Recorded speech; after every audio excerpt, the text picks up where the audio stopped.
Hi friends, welcome to my channel.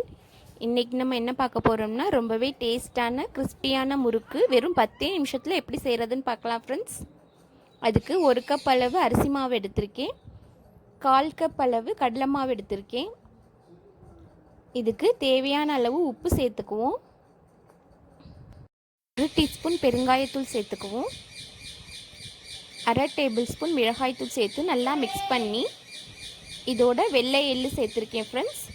கருப்பு எள்ளு இருந்தாலும் அதையும் சேர்த்துக்கலாம். இதோட 1 டேபிள் ஸ்பூன் பட்டரை மெல்ட் பண்ணி சேர்த்துருக்கேன். நீங்கள் நெய் கூட சேர்த்துக்கலாம் ஃப்ரெண்ட்ஸ். இது எல்லாத்தையும் சேர்த்து நல்லா மிக்ஸ் பண்ணிக்கிடுவோம். பட்டரை சேர்த்ததுக்கப்புறம் நல்லா கைகளால் மிக்ஸ் பண்ணிக்கணும் ஃப்ரெண்ட்ஸ். பாருங்கள் இந்த மாதிரி. அதுக்கப்புறம் கொஞ்சம் கொஞ்சமாக தண்ணி தெளித்து நல்லா சாஃப்டான டோவாக பிசைஞ்சு எடுத்துக்குவோம்.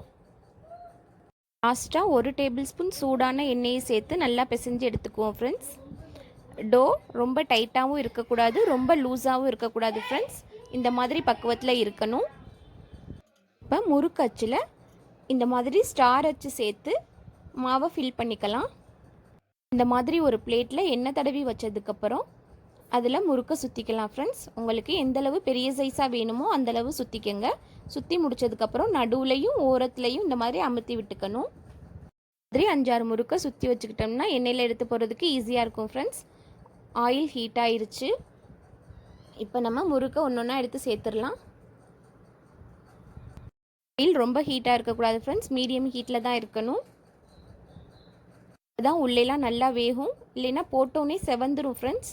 அதனால் மீடியம் ஹீட்லேயே வச்சுக்கோங்க. இந்த மாதிரி திருப்பி திருப்பி விட்டு வேக வச்சு பபிள்ஸ் எல்லாமே அடங்கினதுக்கப்புறம் முறுக்க வெளியில் எடுத்துக்கலாம் ஃப்ரெண்ட்ஸ். அது கூட எடுத்திங்கன்னா முறுக்கு உள்ளே வெந்திருக்காது. பாருங்கள், ரொம்ப சூப்பராக ரொம்ப குயிக்காக நம்மளோட முள்ளு முறுக்கு ரெடி ஆயிருச்சு. இதே மாதிரி நீங்களும் வீட்டில் செஞ்சு பார்த்து டேஸ்ட் எப்படி இருந்துச்சுன்னு கமெண்ட்ஸில் சொல்லுங்கள். இந்த வீடியோ உங்களுக்கு பிடிச்சிருந்தா லைக் பண்ணி ஷேர் பண்ணுங்கள். மறக்காமல் சப்ஸ்கிரைப் பண்ணுங்கள் ஃப்ரெண்ட்ஸ். தேங்க்யூ.